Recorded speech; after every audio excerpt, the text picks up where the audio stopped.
this morning. 438, My Country, 'Tis of Thee, Sweet Land of Liberty. My country, 'tis of thee, sweet land of liberty, of thee I sing. Land where my fathers died, land of the pilgrims fled, of every mountain side, let freedom ring. My native country, land of the noble free, my name I love.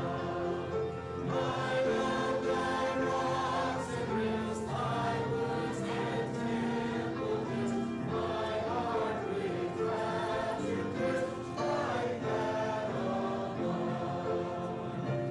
Let music swell the breeze and bring from all the trees sweet freedom song.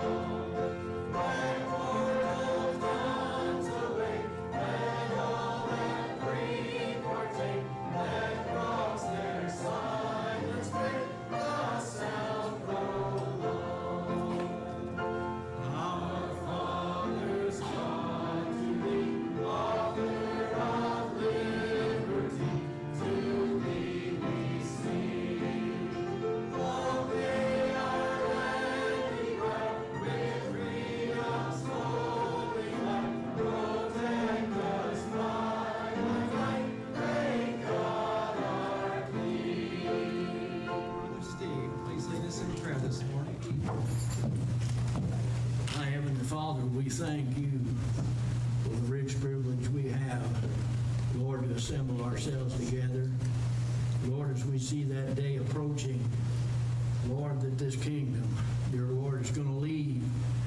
And my Heavenly Father, I thank you, dear God, that you're going to set up afresh your kingdom all over again, only it's going to be perfected.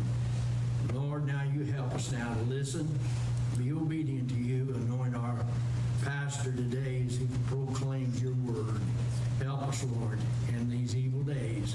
And we're going to thank you and praise you. In Jesus' name, amen. Be seated. Here's everybody out. Brother Shane got in late from California yesterday on a business trip, so he's not here, and I'm stuck with this. And we don't have a bulletin because Miss Vicky's still in the hospital, and obviously couldn't get one done for us this week. Before I give you an update on her, we do have a couple other announcements. And let's see. One was that they're going to be trying to sell the rest of those peanuts off in the back after church. Miss Heather Porter, if you'd like to have some good peanuts, see her right after church. Just something left over from a fundraiser or something that we'd just like to not let them go to waste. What else was it though? Miss Ashley French, you had an announcement? The ladies' luncheon is when?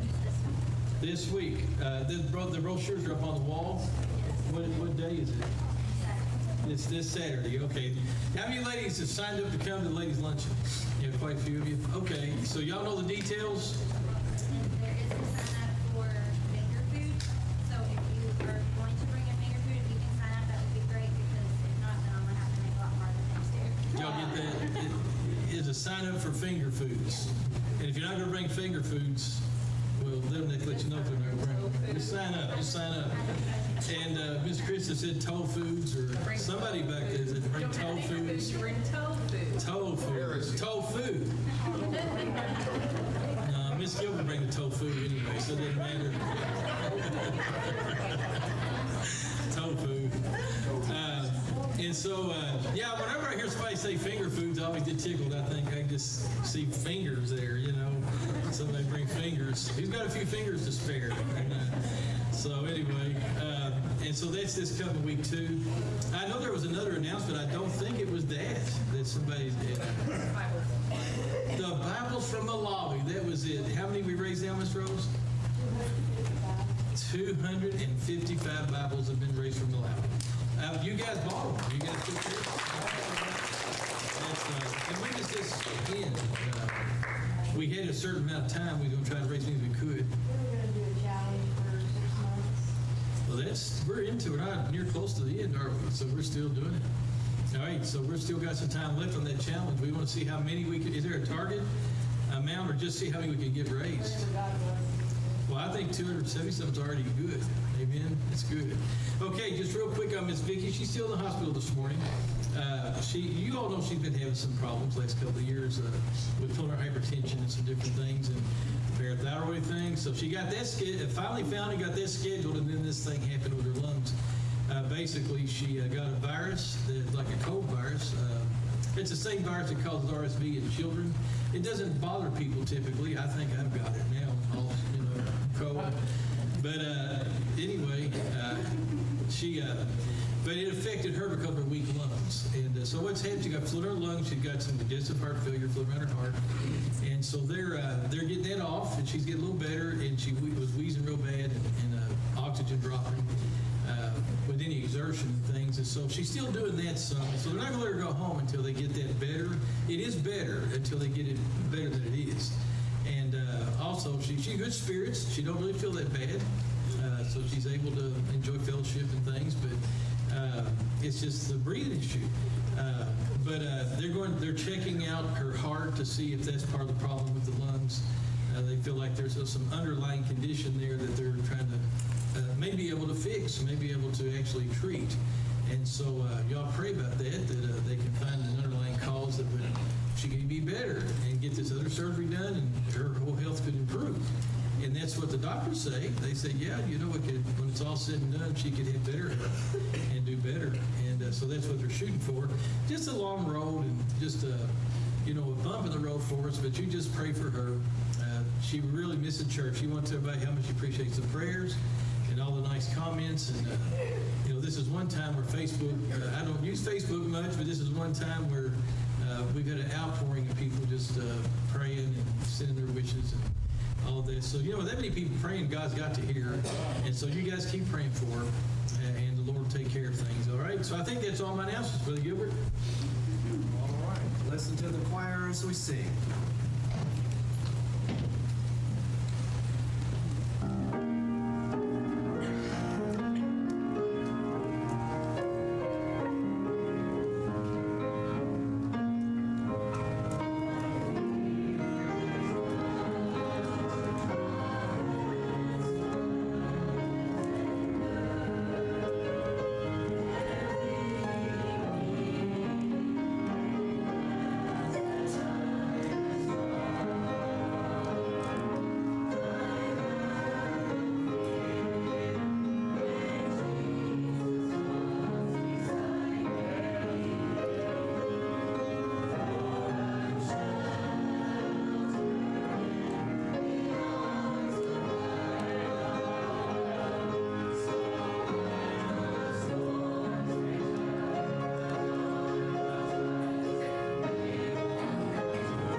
64, standing on the promises. Standing on the promises. Standing on the promises of Christ my King. Through eternal ages let his praises ring. Glory in the highest I will shout and sing. Standing on the promises of God. Standing on the promises of God, my Savior. Standing. I'm standing on the promises of God. Standing on the promises that cannot fail. When the howling storms around me assail, by the living word of God I shall prevail. Standing on the promises of God.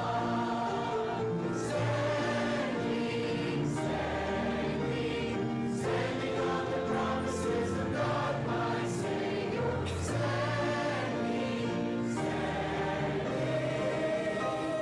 I'm standing on the promises of God. Shake a hand with the neighbor or two while the choir prepares.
Thank you. You may be seated.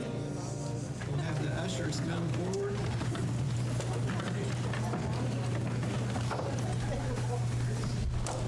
Appreciate you being out here this Memorial weekend. We got many families away, but we have many families here. So we'll praise the Lord together and rejoice together. Brother Sam, would you ask a blessing on the offering, please? Dear Father, we thank you today, Lord. Thank you for the done, Lord. Thank you for a beautiful day, Lord. You've given us this far, Lord. So thank you for the service this morning, Lord. Please bless this offering.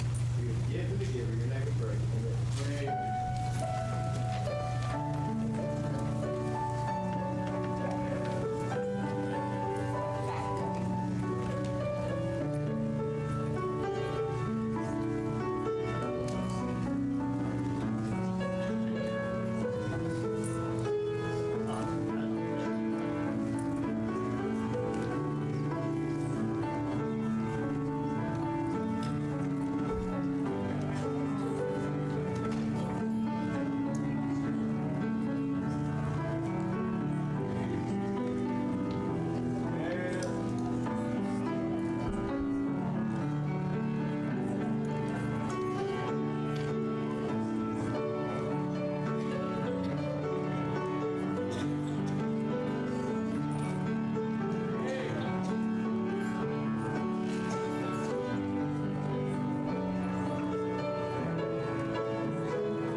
to sing, let's all stand while they're coming, and let's sing that together, of course. This is my story.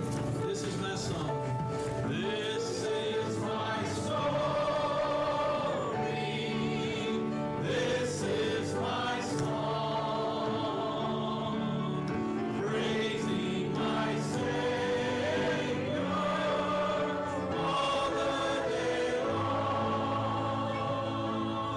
This is my story. This is my song.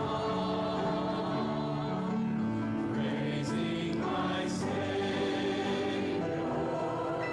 all the day long. Amen. You guys want to get ready to sing? While they're getting their mics all set up, I was going to say, Brother McCune came on board this week and started working for us this past week, and just fell right in like he'd been here forever. And the kids love him, and the staff, likes him. The staff likes him, the kids love him. And no, the staff loves him too. And he just seemed like he would just been here forever and just fell in. And I didn't have to spend a lot of time. I could spend a lot of time with him. He got in the hospital on Thursday, and so I meant to spend all week with him, and I didn't have to. He just, he said we're working with the kids, and getting to know everybody, doing things that need to be done. And it's just great to have him here. So you guys get to know Brother Schuyler. He's already part of us, and he'll stay that way. And he's going to need a lot of support to get adapted. His wife will be coming when they move here. They've got an offer on a house that hasn't closed yet. But he's going to be here without her work in a few weeks until she can come down and they can set up housekeeping. And so pray for her. I thought she'd be missing him, but he said, well, do you want me to come on this weekend? And she said, no. No, she wants him down here to get everything ready to go. And she's got family there. She's fine. So you pray for them that that transition will come pretty fast. You guys ready now? You got it all together? Okay, there you go.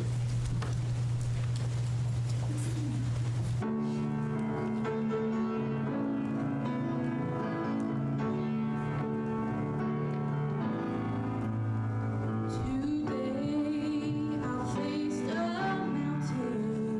Once again it seemed so tall. I tried to climb, but it seemed that I would surely fall.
chains, not shackled by sin and shame. It's already gone. I'm happy reminding you it's under the blood. Victory was given me when I was born again. He washed my stained and sinful past and put new life within. No longer do I bear the mark that sin had brought my way. With happiness and peace of mind, praise God, I now can say it's under the Blood, oh, praise His dear name. I'm not what I used to be. My life's been changed, not shackled by sin and shame. It's already gone. I'm happy reminding you it's under the blood. What can wash away my sin? Nothing but the blood of Jesus. What can make me whole again? Nothing but the blood of Jesus. It's under the blood. Oh, praise His dear name. I'm not what I used to be. My life's been changed, not shackled by sin and shame. It's already gone. I'm happy reminding you it's under the blood. I'm happy reminding you it's under the blood. Wow, it's under the blood. I think they convinced me. They convinced you? Yeah. Hey, they're going to be singing this afternoon. They don't know that yet. But, and Brother Bert's going to be preaching this afternoon. I ain't preached him for a long time. It's just a good weekend for that, and they're in town. And so you come back at 1:30. They're going to be singing. He's going to be preaching. If you kind of wavering on getting back, maybe you won't be a waver on in, you know? I want to do something a little different here. Miss Sylvia, do you think that you could help some of us sing "Oh Beautiful for Spacious Skies"? You know that song? You know, "Oh Beautiful for Spacious." Come on up here. Brother Milan. Is Mickey, where's Mickey? Is Mickey here? All right. Yeah, come on up here and sing. Stacy, come help us. And we're going to do several up here. Miss Stacy's going to sing, but we're going to sing anyway. Come on up here, guys. And let's see, Miss Krista, come help us. We're going to sing the chorus. We're all going to sing the chorus with Miss Sylvia. She's going to sing the verses. And we're going to sing America, America, God shed His grace on thee this morning. This is Memorial Day weekend. And we should be so grateful for our nation. I believe Miss Sylvia can sing this really well. I figured she probably sang it before. Come on up here. Brother Mine's not coming, are you? All right, tell me, but we're all going to join in on the chorus, okay? I'm going to get another book so we can read it. Miss Stacy sing with you. You sing the verses, though, and we're all going to sing. Yeah, let's all stand with me. And, let's all stand and sing this song. Thank the Lord for the nation He's given us, amen. It's 435 in your hymnal. Just the chorus is all we're going to sing with her. She's going to sing the verses for us, and just sing. You can sing 2 or 3, however you want to sing. Okay? All right, you got it. Oh, beautiful for spacious skies, for amber waves of gray, for purple mountain majesties above the fruited plain. America, God shed His grace on thee, and crown thy good with brotherhood from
on thee. Well, I want to give you just some scriptures here in John chapter 11. John chapter 11. And, we've had so many give their lives for this nation. And before I get into my sermon, how many of you have served? How many of you have served in our nation's military? And put your stand up for me, would you? You guys all served. Men and women served in the military, National Guard. Stay standing for me. What branch did you serve in? Army. But Larry? National Guard. Did you Vietnam? All right, he was deployed. Was you deployed, brother? Brother Dan, was you deployed? Not under combat, no. Okay, but you was before Vietnam or just the early part? Okay, Brother Bruce? Army. He's in the Army. Okay. And Brother Hat? Marine Corps. The Marine Corps. Okay. Brother Joe? Air Force. The Vietnam veteran. Agent Orange victim from Vietnam. Brother Epley? Navy. The Navy. All right. And Brother Dale? Army and National Guard. Army National Guard. And you can be seated. My daughter-in-law served in the Air Force National Guard. I missed somebody, Miss Gilbert. You served in the Army. Were you a WAC? Yeah, I guess that's what they call That's it. what they call that? But Steve, you served in the U.S. Navy. U.S. Navy. So you and Brother Epley both were Navy guys. Okay. He was aboard the USS Forrestal a little later than me. Oh, you both on the same ship. Yeah. What was it, the USS Forrestal? Right, the aircraft carrier. Oh, the aircraft carrier. Wow. Boy, we appreciate you guys. How many of you are here that's a widower or a widow of somebody serving in the military? Would you stand for us? You're a widower or a widow of somebody serving in the military, 3 of you. And your husband served in what branch? Air Force, He was in the Air Force. And Miss Pat, Brother John Navy. was serving in the Navy. You got some Navy guys associated with our church. Miss B, James, Army. James served in the Army. Yes, thank you, ladies. Wives and sacrifices too. And how many of you ladies wish you were a widow? No, I'm kidding. I'm kidding. I wouldn't have said that, Clarence. I should have said that. I'm kidding, guys. Y'all know it's a serious matter, and I appreciate all of you and everything you've done. We are so grateful. I have very few regrets in life, but I think one of the regrets I have is I did not serve in the military. The Lord did not let me. He did not direct my steps that direction. I was already going in ministry at 18, and so wasn't directed that direction, but I have always appreciated and greatly envied the men and women that have served our nation. Amen. And taken their time to put their lives on the line and be ready to go whenever the call came, and did go. So many of them, and so many passed and died in warfare. And what a great thing we remember this day. Tomorrow's the official holiday, but this is the weekend. And boy, I tell you, I'm so grateful. But here in John chapter 11, in verse 48, they're talking about Jesus in the Sanhedrin. And it says, if we let him thus alone, all men will believe on him. It's about Jesus Christ. And the Romans shall come and take away both our place and our nation. And this is what they were afraid of. Yep. That if they let Jesus alone, that he would convince everybody that all follow him. Because he did the miracles and he taught with authority. And they were worried about this. And then verse 49, and one of them, named Caiaphas, being the high priest that same year, said unto them, you know nothing at all, nor consider that it is expedient for us that one man should die for the people, and that the whole nation perish not. And this spake he not of himself, but being high priest that year, he prophesied that Jesus should die for that nation, and not for that nation only, but that also he should gather together in one the children of God that were scattered abroad. Now, isn't this an amazing thing?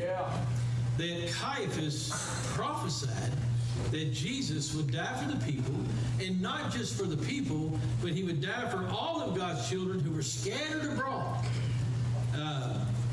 There's little things like that in the Scripture that catch your eye, and you think, wow, what? I mean, if that's the case, then did they not understand what they were doing? to Jesus Christ? Maybe the high priest had been given the prophecy of God. And through the whole thing, the high priest knew he had to die. He was the high priest. He was the high priest in Israel. And I don't know that for sure because it doesn't elaborate on that anymore. This is the one statement about that, that's it. We don't know. But he did prophesy that one man would have to die for the nation. And then in Romans 5, 6 through 8, in Romans 5, Paul says these words, "For when we were yet without strength, in due time Christ died for the ungodly. For scarcely for a righteous man will one die. Yet peradventure for a good man some would even dare to die. But God commendeth his love toward us, and that while we were yet sinners, Christ died for us. That even though we were sinners, he died for us." Amen. And before I get into the Jesus part of this, I would like to ask a question. My question is this. Can you imagine, just for a moment, what our life would be like right now if we had not won World War I and World War II? Right. If we had not won the world wars, if the evil Axis had conquered the world, what would our life be like today?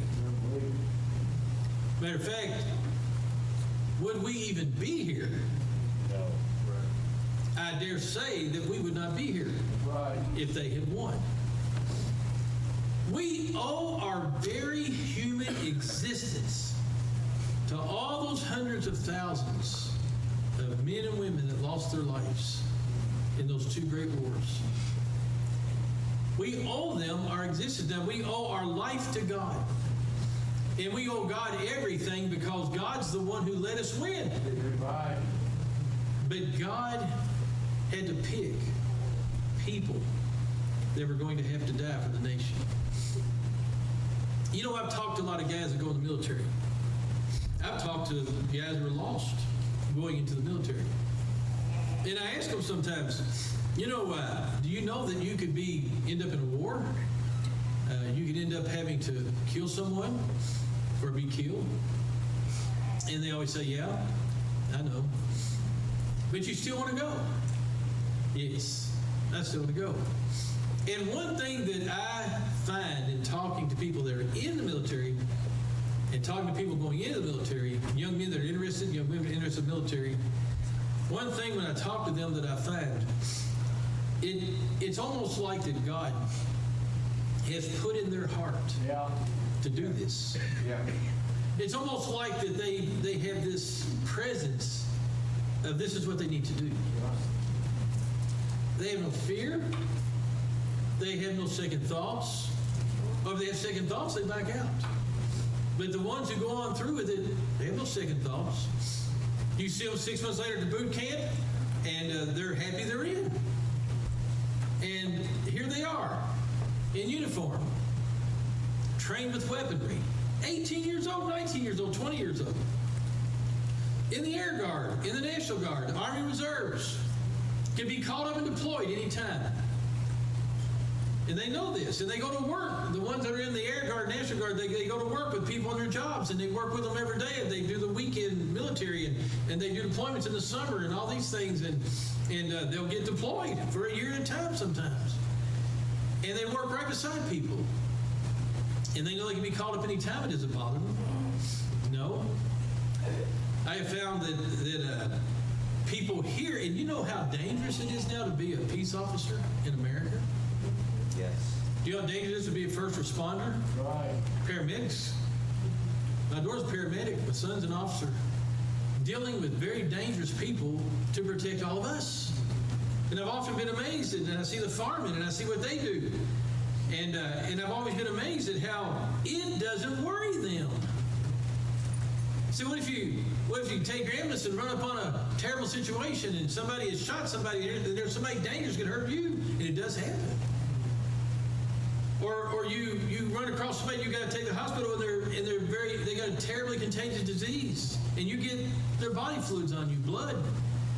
Or what if you have to get in a confrontation, a physical confrontation with a person you're trying to arrest or trying to do something in jail with, and they get asked my children this, and what if you could get hurt, and it's like it's just something in them.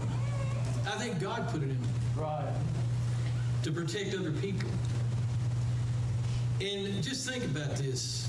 All of these people who did not live through these wars, including Vietnam War, including God picked those people to give their life for their nation.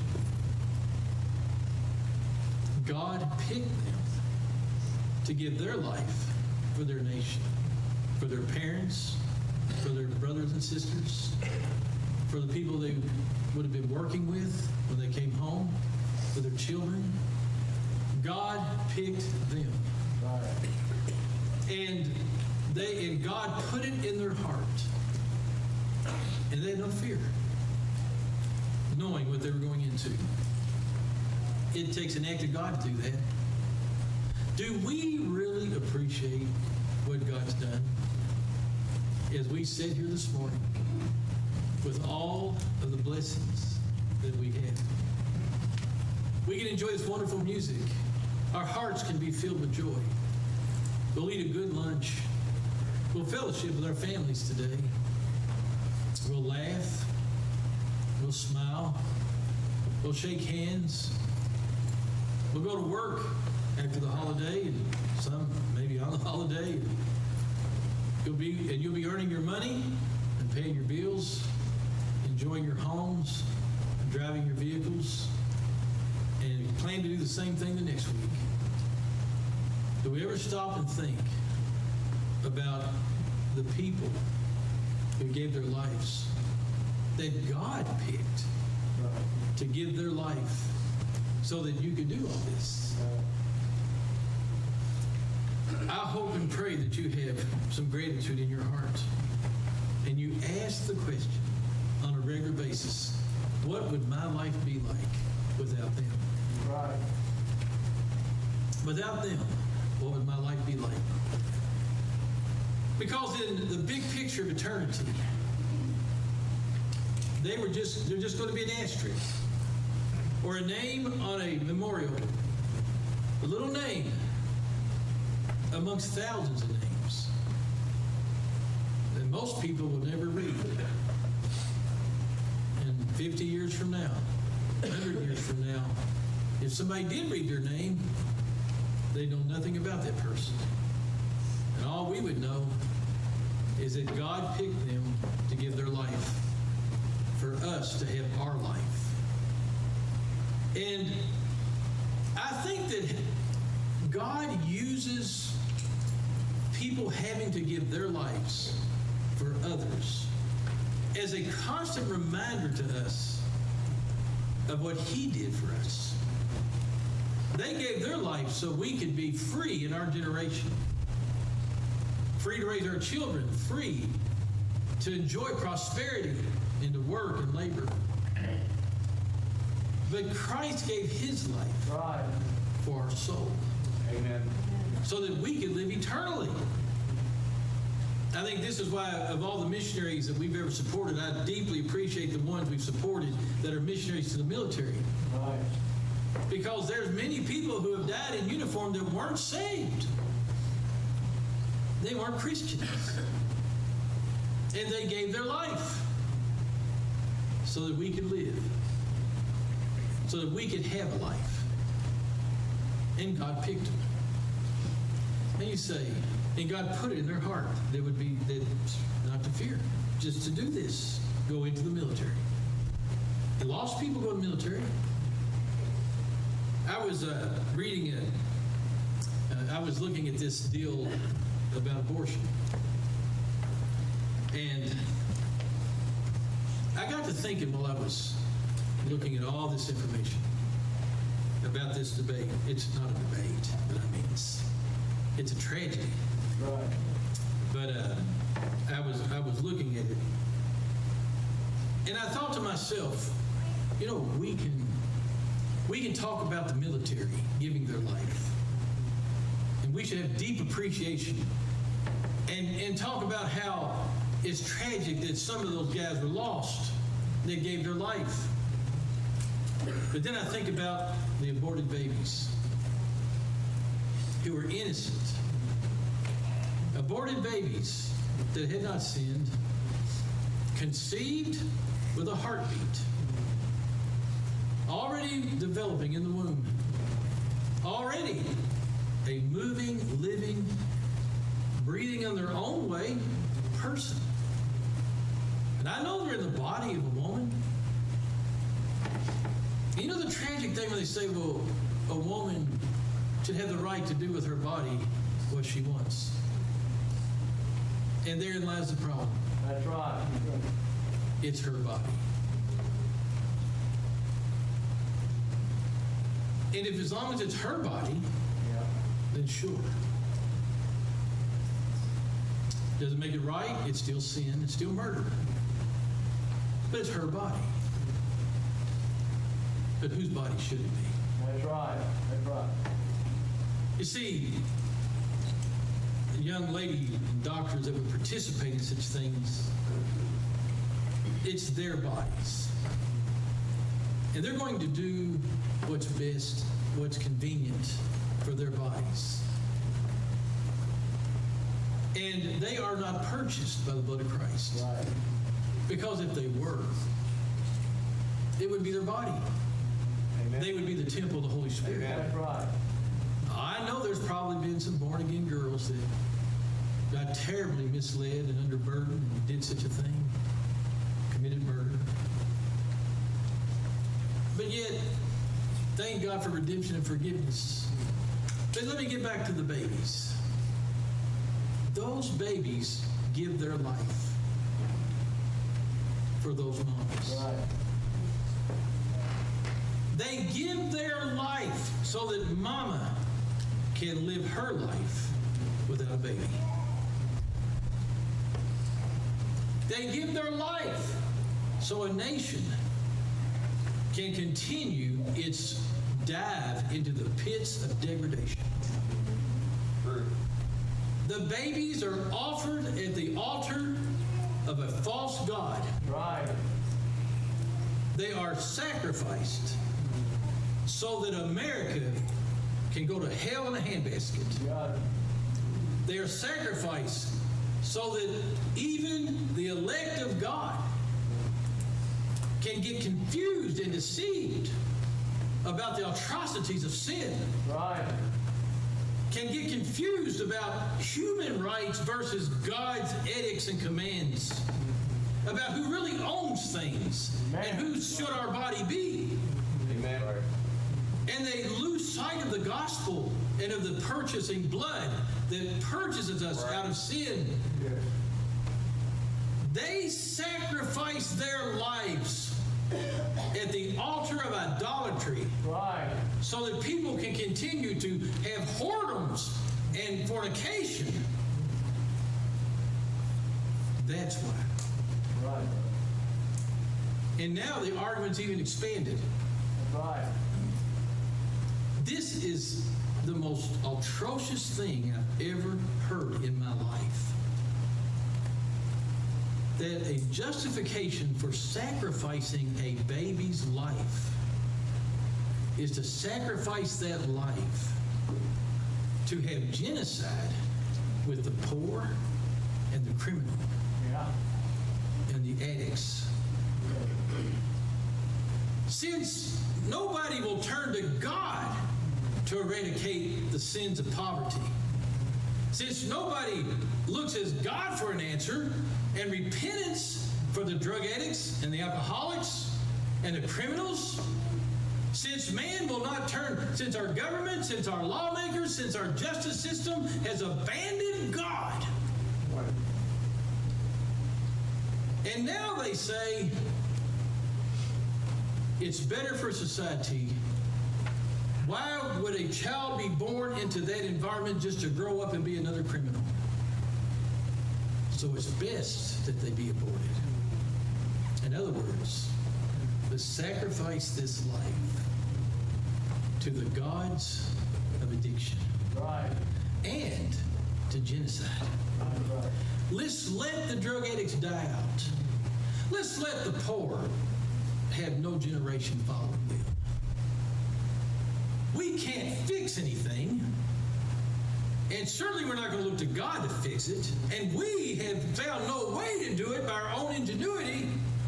We're certainly not going to turn to God for the answer. We're certainly not going to consider sin, consider repentance, consider Christ. And so what do?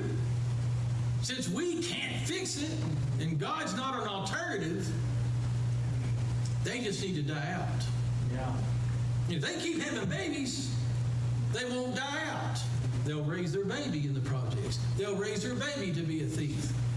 And then that poor baby will grow up and be as bad as the parent. Right. So the best thing to do to eradicate this whole social problem is just to simply let the baby be sacrificed so that these dissident people can die off the scene.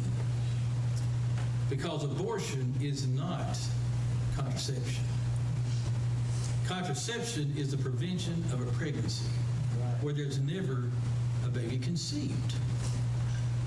Abortion is the sacrifice of a conceived human being so that other human beings can continue in their sinful ways. Right. You say you'll never convince the wishy-washy, I wouldn't do it, but I believe somebody else has the right to do it. You'll never get their help. You'll never get their support. You'll never convince the pro-abortion people to take a look at things if you don't just be patient and love them and be nice to them and listen to their dialogue and just be patient. Now, wait a minute. There's a little bit of a problem with that. That would be like the Israelites when they went into the heathen lands. And the heathen were sacrificing their babies to Molech. That'd be like, instead of God telling the Israelites, you go in there and take that land. You go in there and destroy those people. Now, I'm a grace guy. And I don't think God commanded us to destroy anybody today, but I will tell you this.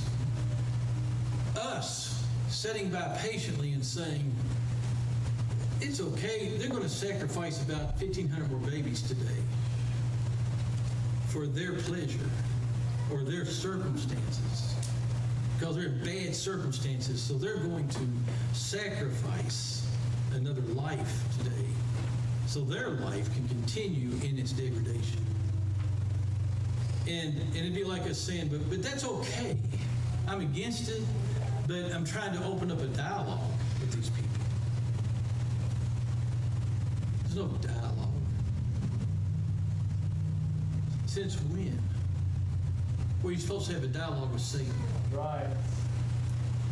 God didn't say, come, let's reason with Lucifer. Let's reason with Lucifer. We might win him. We might win Lucifer. We might convince Lucifer to become a Christian. No, you don't negotiate these things. You sacrifice yourself for the good of this nation. See, how do you do that? Right. You preach the gospel. You call it sin. You beg them. You plead with them. You cry over them. You pray for them. You don't negotiate. You weep with these doctors that are butchers and murderers and making filthy money for it. Right. You weep with them. You let them know. You keep telling the truth that it's a baby. You educate them on what's wrong with this.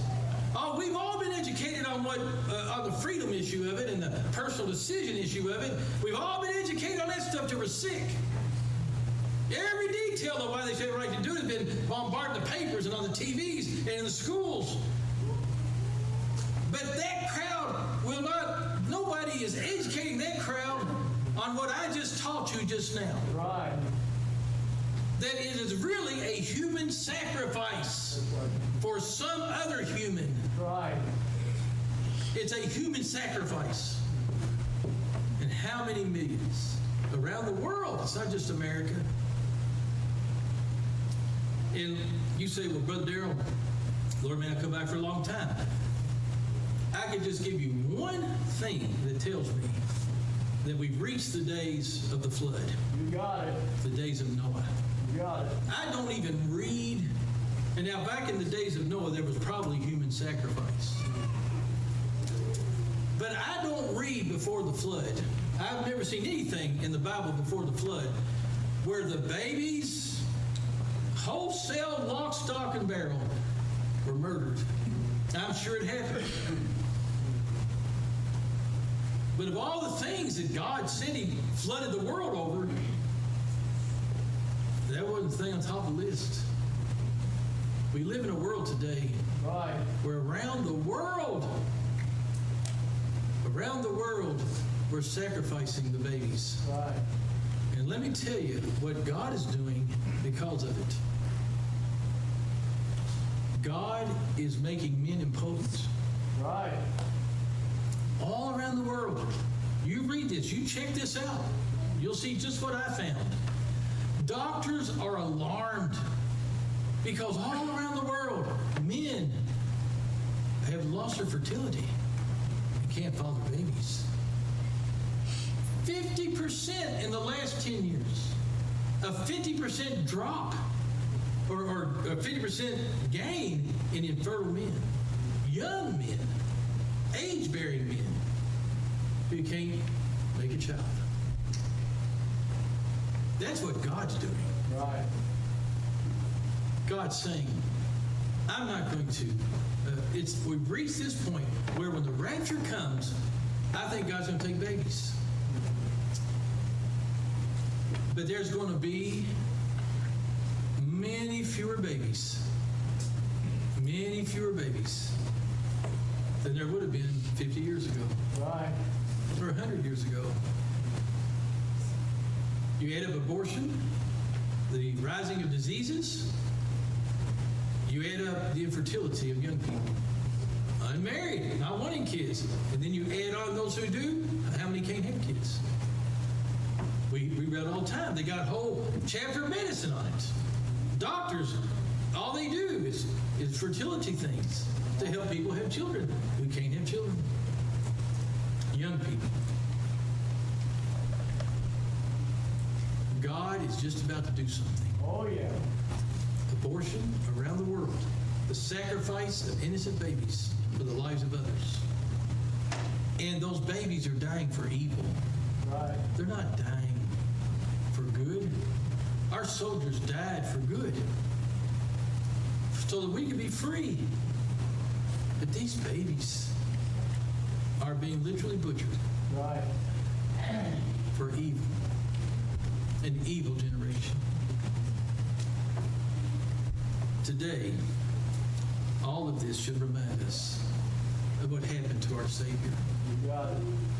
You think abortion's bad, and it is.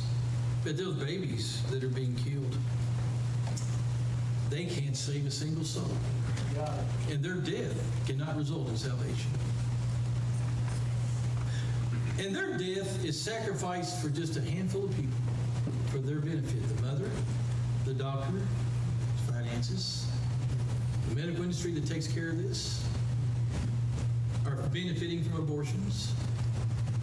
And so the baby has been sacrificed for 4 or 5 people for their sake, for their life. But Jesus had to suffer the brutality of an entire world. He had to suffer the whole world crying out, "Crucify him! Crucify him!" And they watched as his body was ripped apart, as he hung on that cross. No doubt, soul covered in blood. Right. Just couldn't make out who he was. And he felt the agony of all the sins of the world. Abortion should remind us of this. Our soldiers dying for others should remind us of this. That there is a Prince of Princes and a King of Kings who died for us. But he wasn't put to death. He willingly gave his life. Right. The soldiers didn't willingly give their life. They knew they could, but they were willing to go, but they didn't want to die. And those babies absolutely didn't want to die. Those fetuses try to dodge the instruments that they put in them. Literally, they know something's wrong. And those babies try to dodge the instrument. They don't want to die. But Jesus Yes, hallelujah. wanted to die so that we could live. Let's bow our heads together for prayer. Dear Father, as we have a song of invitation, this whole business of life being given for others, it's gone on for all of man's sinful history. Sacrificing babies isn't a new thing, but I doubt there's ever been a time in history when so many were sacrificed for such a little cause. Sacrificing babies to false gods in the past, at least those people thought that God they believed in would bless them for sacrificing that baby. But abortion, Father, is to sacrifice a baby for the convenience and monetary reasons and lifestyle of a few people. Oh God, thank you for dying for us. You're the only one who's had to die for others who didn't have to die. You could have called 10,000 angels, and they would have came and destroyed the world, and you wouldn't have had to have died the brutal death that you died.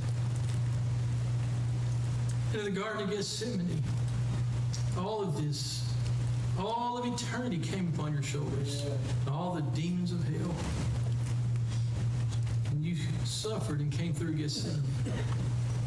And you went to that cross because you chose to. You're the only one, Father, who said, I'll do it for others. And so many had to do it. They didn't choose to do it, but they died. Oh God, may all of this remind us of how we ought to love you, how we ought to serve you, how to be your ambassadors, how we ought not compromise with the darkness, how to plead with sinners and not water down or try to negotiate with evil, but just to cry out to the darkness and say, come to the light, come to the light, come out of the darkness. That's what we should do. Help us, Father, in Jesus' name. Amen. Let's stand as we sing. As we sing, the altar is open. What do we sing? 271. 271, the altar is open. Brother Richard sings, you come. Lord, I pray. Just come pray about all this.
reach out to them.